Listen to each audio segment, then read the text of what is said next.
Guys, so today I'll be doing a reading sort of video, but essentially we'll be talking about how to prepare for a gig. So I'm sorry if I'm not looking at you, okay?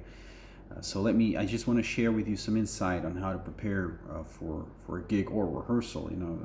This is my experience on the subject, and yeah, I think it will serve you. If you're a beginner bass player and you're starting out to play with cover bands and original bands for the matter, yeah, this video is for you. Now, let's talk about the musical part first and then the more physical part afterwards. When you go in to perform, one very important thing you got to do is really learn the song well, beginning to the end. Study it, hear it all, rehearse it alongside the original track or the isolated bass track or both, and then play it just by yourself, nothing else on the background, okay? And repeat the process as many times as you can. Playing the song by yourself will force you to think of the song structure and which part comes next. Whether you're in a verse and the bridge comes next, whether the instrumental part comes in after the second or third chorus. Let's say you're playing Bullet in a Butterfly Wing from Smashing Pumpkins, for instance. After the second chorus, there's an instrumental part that only happens once. Now, if you're in the chorus and you forget what part comes next, let's say you think you're going for another verse or something like that, you basically mess up. There isn't even a third verse on that song anyway. So, but basically, just to mention that you can make your band fall apart. You really got to know it. Sometimes the second chorus has some finishing details that are different. It lasts, I don't know, maybe it lasts it has fewer bars at the ending of it, or maybe it has more, whatever. There's always things. Songs, they aren't just always like precise and equal all the time. There's a lot of differences in their structures, and you should know those things.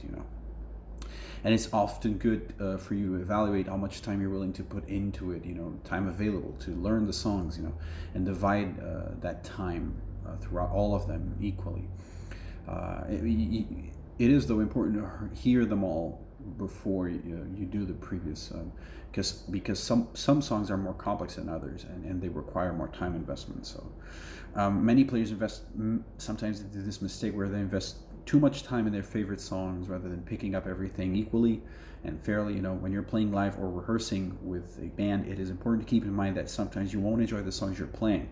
Your job isn't to enjoy the music or feel the music, have emotions, whatever. Your job is to give the audience a good experience, make them feel good things, hopefully. So in that process, you'll eventually end up playing things you dislike. But if you want to be a professional musician, you won't care too much about it, because what you truly want is to play and get paid for it. So it doesn't really matter the genre or the song or whatever. Living off this industry is a privilege for most, and you shouldn't be picky, okay? Especially in such a tough industry. So just learn as much as you can, and yeah. It is also important to be able to play the song in multiple tonalities. In case your singer asks to change the tuning of the song, you should be prepared for those eventualities, okay? Another very important thing is to be able to pick up the song in any part. I've seen this in some unexperienced players. While you're performing, sometimes the drummer might go for a break and fall off the beat, or the guitar player might just anticipate a certain part, or the singer. Though many of these things, they will eventually come with experience. Being able to pick up the song in any part will make sure that not only you have a good ear, but that you really know the song well enough. Though knowing the song well, isn't just always super great. It's the thing. If someone fails, you have to be able to adapt and keep playing and keep doing your job, which is to accompany the lead musicians. There's no point on you to play the song perfectly if the other guy is just a bar ahead of you or before. Now, obviously it's his fault, but I think that the show will benefit if you follow the lead guy. One good thing to work out also is to be able to get in and out of improvising all throughout the song. Like this will get you trained enough just in that very subject, and it will allow you to sneak away from those mistakes with a little more grace. So when you rehearse the song by yourself, you'll have a better idea of how you will sound throughout the band, because you won't have the original bass track there. You won't be clowning your sound and your judgment on how well you're performing or sounding. Try to be tight try to play with metronome. Don't forget to tap your foot while you play. You know, I mean, when rehearsing, of course, and live you should also tap your foot, but metronome it's not obligatory live. Make sure you hit those notes right on the beat and with a good feel. You know, a good thing is to record your playing. You know, oftentimes you think you're doing great, and you're not doing that great. So you should record as much as possible to see how well you're actually doing. Okay, hitting those notes in the right time is important, but also letting them last for the right amount of time is also very important. So if you're playing like 8-note staccatos, you want to make sure every note lasts mathematically precise. You know, no more, no less. You know, if you're playing, if you eighth notes, I think is a note per tempo. Hopefully, I'm sorry because I'm not English. I've studied music in my own language, but essentially, let's say that you're playing a note per tempo, and that note is staccato. Then that note will be half a beat, no more, no less. Okay, it's very important. Playing with bad dynamics also can be awful. For your band. So make sure you're playing always with the same volume. You know, and even though I said that, obviously raise the volume if you go to the chorus. You know, lower it if you're going to the verse. And obviously there are specific bass lines that will require different dynamics, but you get the point. I mean, and also as you're rehearsing or even playing live, don't stick to the dynamics of the original song if you can't even hear the singer or the guitar solo, for example. Your job is to accompany the band, set up a good foundation to give comfort to other players to play their parts. Keep it simple. You know, if you're harshly improvising throughout the song or playing it heavily different from the original, that might just mislead your bandmates into making mistakes, and that's not what you should be doing as a bass player.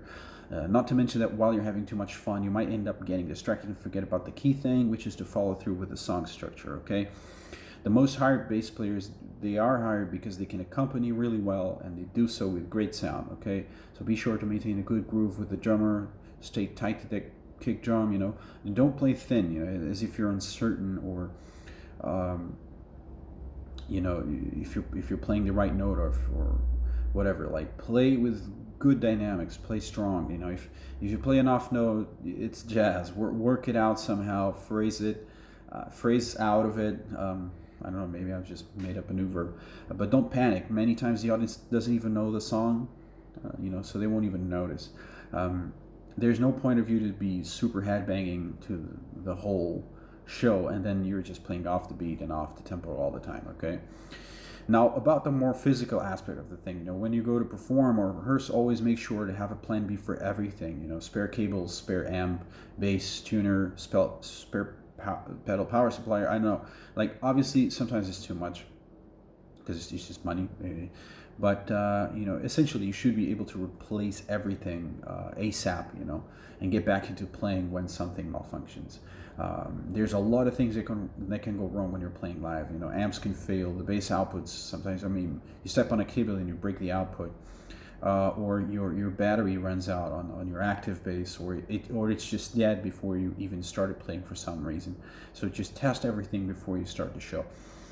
Make sure your truss rod is well adjusted, or you'll be playing with bad intonation throughout the entire show.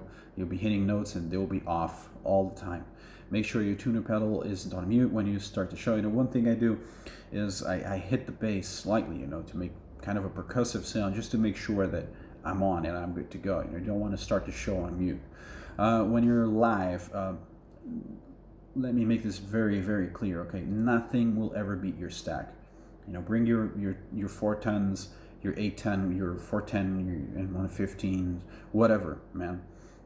Monitors and PA systems, they might be very good, but they will never sound the same, okay? The dynamics, the punch, the frequency range of your cabinet is different from the sound of the monitors and the PA systems. There's no way, okay? Now, you can even, like, bring only one 410, but put it on top of a rack, you know, for it to be tall, for you to get the mids and the low mids, you know, to stay there strong with you, to accompany you throughout the show, you know. But beware of setting your cabinet too low, you know, like beneath your waist. You know, when the drummer starts hitting the cymbals and the guitar player starts piercing with those overdrives, I mean, you'll barely be able to distinguish which notes you're playing. You know, the sub low frequencies will be the only thing you'll be able to listen to. You know, so be careful with that, and you won't enjoy yourself. You won't enjoy the show as much. You will feel discomfort, and you'll have a poor perception of what you're doing. You know, you end up playing harder or softer because you're just not comfortable. You know, so yeah, the stack is pretty important. Okay. So that's pretty much it, you know. So if the sound guy tells you to drop down your volume, forget about it. As soon as the PA system opens up, I mean, there's a lot of sound that comes back from the PA system if you're playing on a big stage. You know, the low end is very powerful, and it will shade some of the even the higher frequencies that are being reproduced on stage. You know, because the sound is just very powerful. If you listen to music even with your headset and you have an equalizer and you bump up those lows a lot, you know, you won't be able to hear the high frequencies nearly as well. Okay, beware of that. Okay, so if you're live and you're not using in-ears, you'll have to turn your cab loud. It's just a thing, you know. And many people will often tell you, like, oh yeah, you got to drop the volume, that thing is too loud, whatever. Like, as soon as the band starts playing, your cab becomes irrelevant and you won't be able to hear a thing. So yeah, when I'm playing live, I generally set my master volume. If I'm playing the valve amp, it will probably be even like above half, which is like I'll probably be outputting like 180 watt power. So yeah, but if you play a transistor amp, you can get more power out of your cabinets, you know, and you'll really see those. You'll see those speakers moving and shaking a lot more. So make sure you turn it loud enough. Okay. So yeah, and well, another thing is when rehearsing or playing live, remember that you are not in your playroom. You're with other people, so play only when asked to, and when the song ends, just stop playing. You know, stop noodling around your bass as if you were at home. Okay, you can get fired for that. Okay, so that's actually all. So if you guys enjoyed that, yeah, subscribe, thumbs up, whatever. If you got any doubts, ask me gear and stuff, or if you need some support about how to rehearse and whatever, I'll be there.